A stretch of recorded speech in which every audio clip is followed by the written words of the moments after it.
So here's a little bit of revision for you. So if you're not sure what these things are, it's a good thing that I'm going over them. We are going to look at staves and clefs. So music is written through symbols, which are notes. And the notes are named after the first 7 letters of the alphabet, so A to G, so A, B, C, D, E, F, G. Music notes are written on 5 lines called the stave, okay? The stave is those 5 lines at the top of my screen. Notes can be placed on the lines or in the spaces between the lines. And at the beginning of the music, there's always a clef. So I've highlighted the 2 clefs which you've done so far in your school career. So we've looked at treble clef and we've looked at bass clef. I would say, just from knowing all of you guys since you've started school, that we've definitely done way more work on treble clef than we have done on bass. And unless you've really studied bass clef as part of your piano lessons or something like that, it's unlikely that you would be confident with this, which is why we're going over it. So those are the ones that we've looked at, but there are others. So there's an alto clef, which actually viola players, so the middle string instrument plays, and a tenor clef, which, you know, other instruments would use. So there are actually more than just the treble and the bass clef. There's also alto and tenor. So when we're reading music, it often looks a bit confusing for people. So we begin with reading rhythms. And when you guys were in year 7, we looked at just the rhythm and then we added the pitches to it. So rhythm means the value of the notes and the rests and the effect that they have. So for example, if something is on the beat or off the beat. So if I had this pulse, on the beat would be this. Oh, need to turn up my keyboard. Here we go. So it would be like this. Okay, so that's on beat chords. So I'm playing chords and they're on the click. But if I played something that's off beat, like this, so in between the beats, you can hear my click still. So that's off beat because it's not playing on the beat. In music, the rests are pauses which last the length of the specified note. So you can see I've highlighted a crotchet, which is worth 1. And I've also put the rest down there. It looks like a Z and then a C. And that rest is worth the same amount as the crotchet, but you're just not playing in that gap. So if I, for example, had 3 crotchets, and I'm just going to play a note, so this is my 3 crotchets. If I then put a rest in the middle, so I have crotchet, rest, crotchet, it would sound like this. Okay? So I've got that rest in the middle. And rests can create that offbeat rhythm, because if you've got a quaver, say, so a short note, and then you have a rest, and then you have another quaver, it would sound like this. So this is my beats. We're going to do a quaver and a rest and then another quaver. Okay, so that type of rhythm is really useful. Using rests can make something sound a bit more funky. So let's move on. So your first task, I'm going to clap a rhythm and I'd like you guys to fill in the gap. So if you've got your note paper, it would be ideal now to just write down, copy down that first rhythm and leave a gap where that last one is. So you've got 2 quavers, another set of 2 quavers, a crotchet, and then blank. And I'd like you to write in what you think should be in there by listening. I'm going to clap them twice. So here's number 1. I want you to try and think what that last note is and try and fill it in. So here we go. Really, really listen hard. Here's number 1.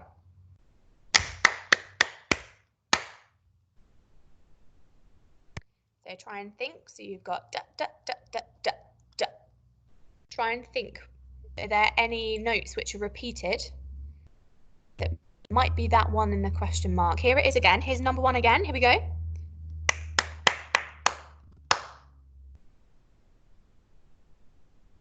See what you think of that one. Here's number 2. So here we go. So you've got a crotchet, then a gap, and then 2 more crotchets. So here we go. Number 2.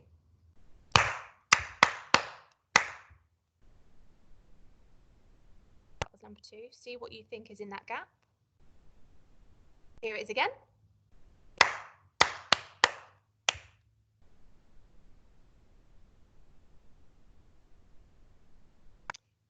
3, you've got 2 quavers, and you've got 2 gaps. Okay, 2 gaps. So 2 quavers, 2 gaps, and then a crotchet. Let's see what you think. Here we go.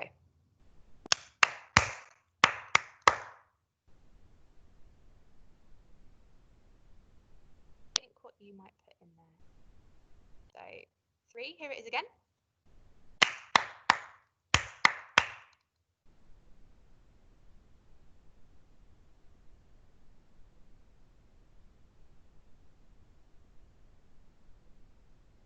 And your last one, number 4, you've literally got a crotchet and then you've got 3 gaps that we need to fill. So here is rhythm 4. I think that one's the easiest one, even though it looks like it's difficult. So let's try that one again, number 4. Here we go.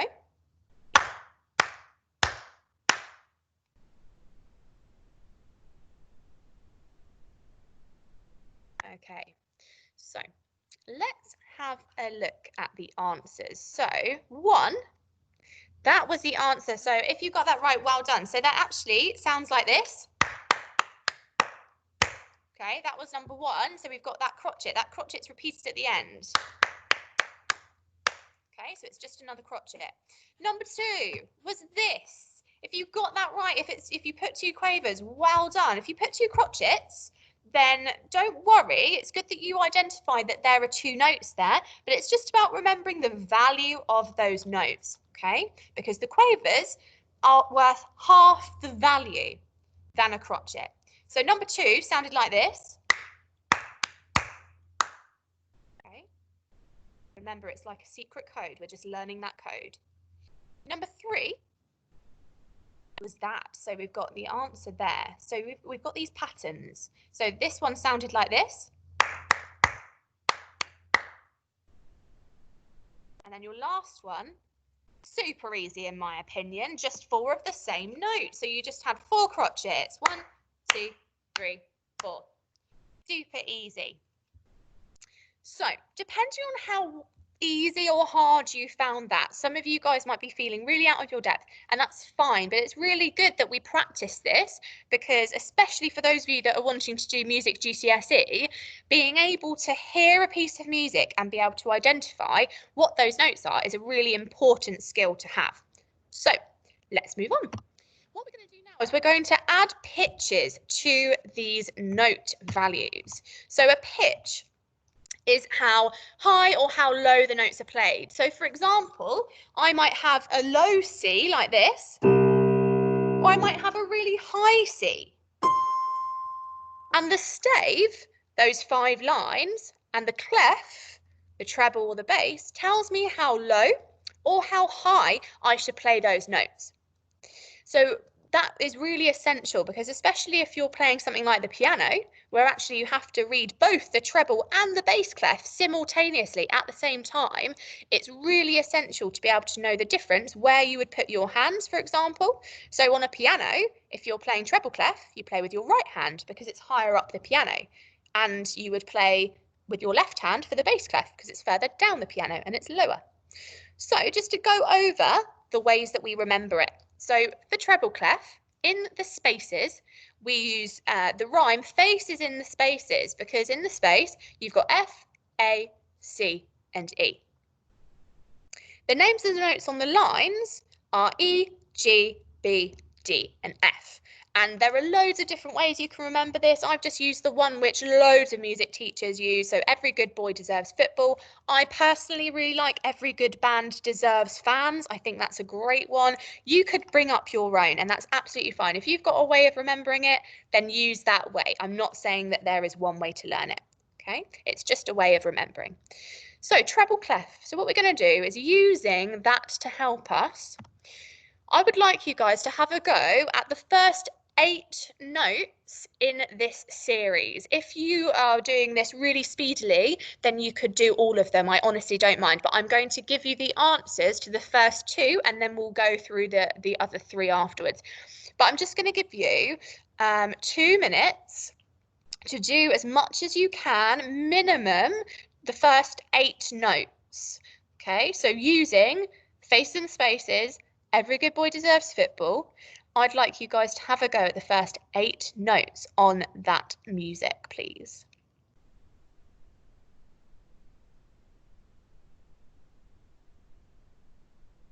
This is all in your workbooks, guys, so if you wanted to do it in your workbook, that's absolutely fine. If you want to do it on paper, do it on paper.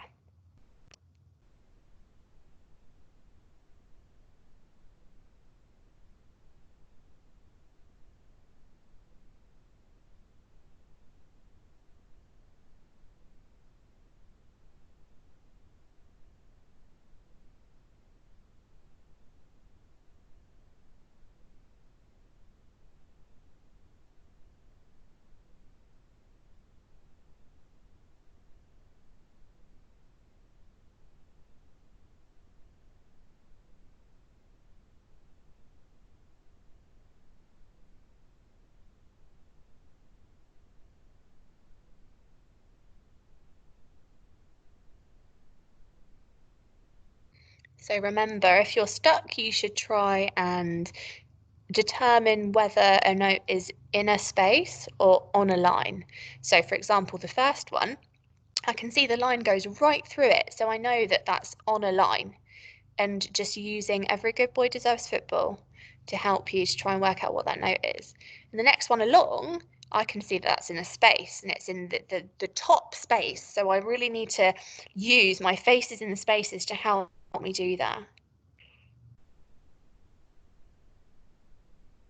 I'm going to give you 1 more minute, guys, to get as far as you can. As I say, some of you will be super speedy, and that's absolutely fine.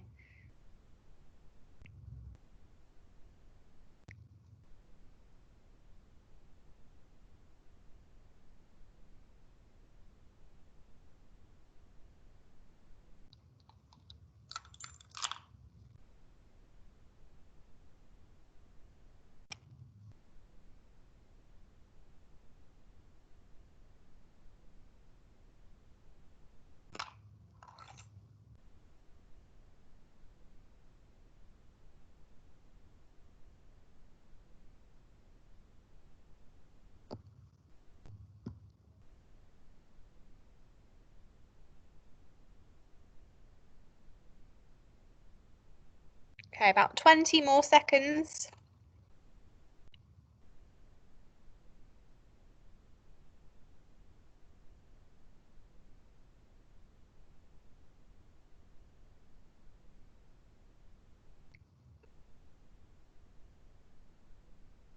Okay, so I'm going to go through the answers for the first 8.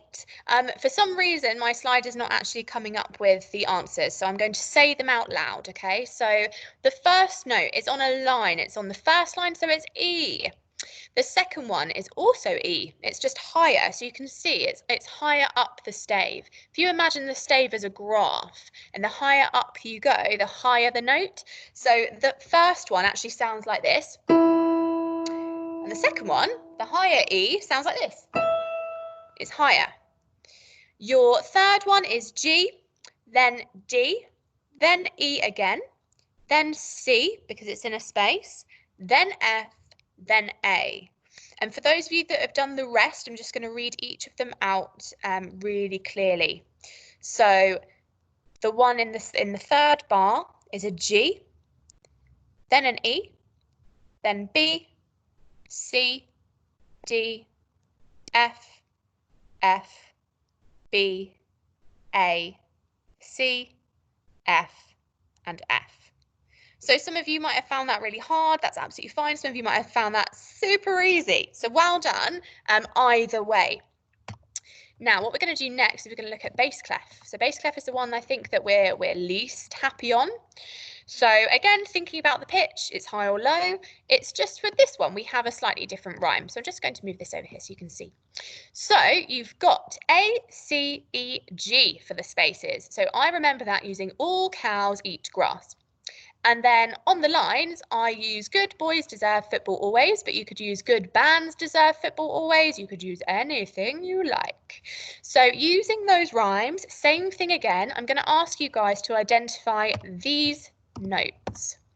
So let Let me move this out of the way for you. So there are less this time, so you should be able to do it. So I'm going to give you 2 minutes to do all of these. There are 8 again, and just have a go. Just see if you can work it out. They're more spaced out, so it should be easier to see now. So 2 minutes.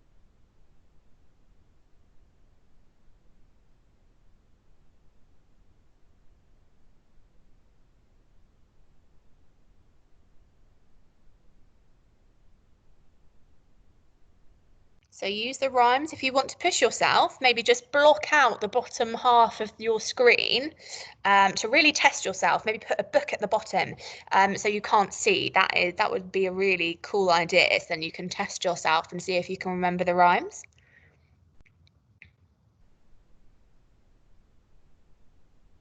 You've got about 40 seconds left.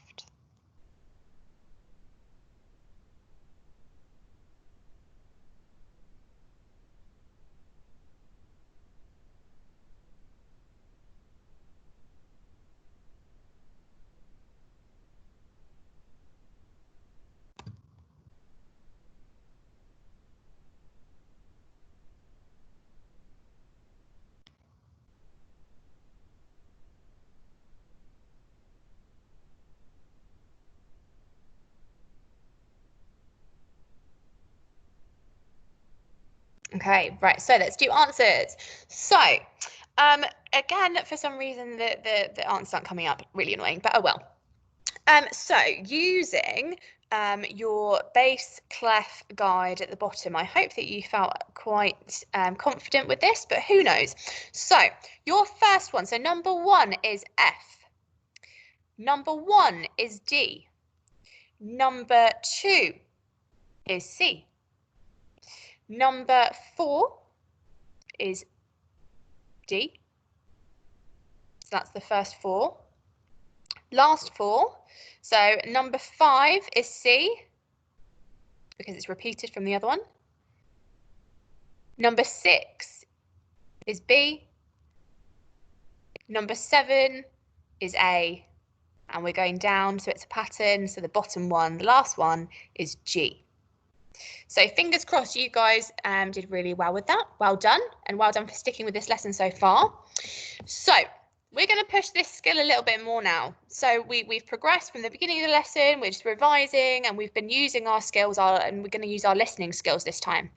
So what you're going to hear, let me just move that out of the way, there we go. So I'm going to play a melody. Now a melody is a tune.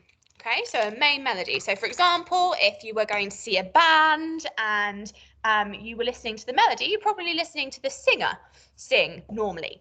Okay, but the melody might be played by another instrument. For example, if I was playing the piano, my left hand might play chords and I might play a melody. You know, something simple like that. So I'm going to play a short melody. I'm going to play melody A, B, C, D, whatever, which one. And the order's mixed up. I'd like you guys to write the correct order. So if you think that I did B first, write down B. If you think that I did C first, write down C. And the idea is that you're going to put them in an order. Okay, so I'm going to do each of them twice. So you'll hear each one twice, but you need to tell me in what order I played them. Okay, so a couple of tips. Think about the direction of each note. So does it go up or down? So for example, if I was playing 3 notes that are going up, then they all sound like they're up in steps. So they're going up or down. So up, or they're doing down. Are there leaps? So for example, I might go from one note to the other and there's a little gap in between. So if it looks like it's going from a space to a space, that's a leap. If it looks like it's going just from a line to a space, That's something that's next door. So if it's going from a space to a space, it might sound like this. Okay, if it was going down, it would sound like this. Okay, so just have a look at what you've got, and I'm just going to pick out some features of each one. So A starts with an F, an A, an F, an A, and a G. Okay, so it's starting on an F, then it goes up, down, up, down. Okay, not as much though, so it's not going back to that same starting note, the F. B starts in the same way, so it might be that A and B sound similar, but you'll notice there are actually less notes because there's 2 minims in the last 2 bars. So B, you've got F, A, and then a G, which is being held for 2 notes, and then an F, which is being held for 2 notes. And then C is completely different to the others. So the rhythm at the beginning is very different. So you've got a C minim, an E minim, and then C, D, E, D. So that's different. And then D ends with 1 long note. So it's really interesting to be able to look at this and be able to identify, right, what are the similarities, what are the differences, and what am I listening out for? So you are listening to what I play. I'm going to play each one twice. You need to tell me what order I played it in. So here we go.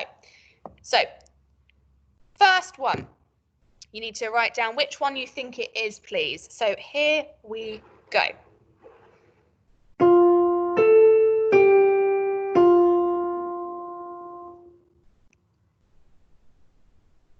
Here it is again.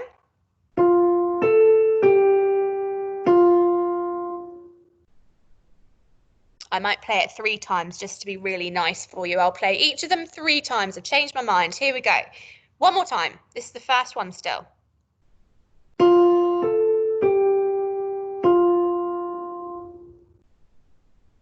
Okay. Second one. Which one do you think this is?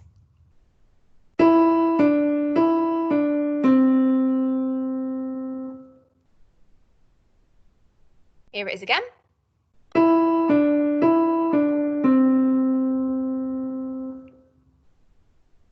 And one more time.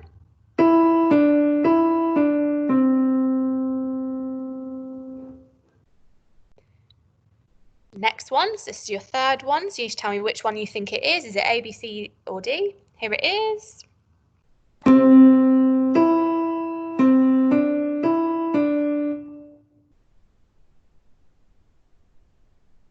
Here it is for a second time.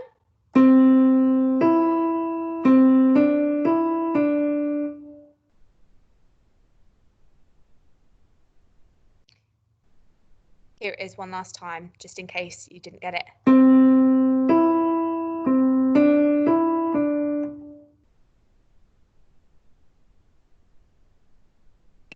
And here's your last one, so tell me whether it's A, B, C, or D. Here we go.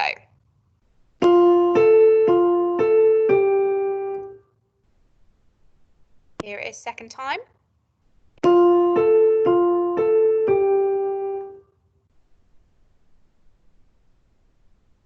Last time.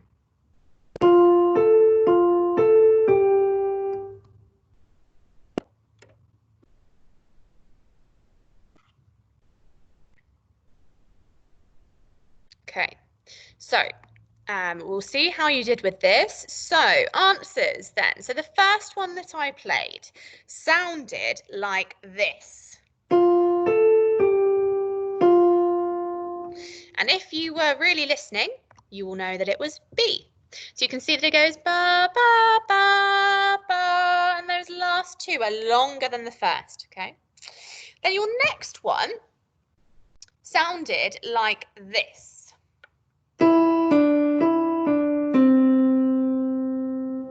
With that longer note, it's D, okay? So that semi-breve at the end, semi-breves are worth 4, and I held that for 4. So I did 1, 2, 3, 4, 1, 2, 3, 4 like this. 1, 2, 3, 4. Okay, so this is where rhythms can really help you be able to identify these.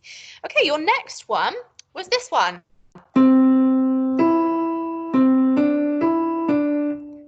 And that was, of course, C. It starts with a leap. And then it goes in step. Okay? Which means your last one was A, which sounded like this. Okay? So, well done.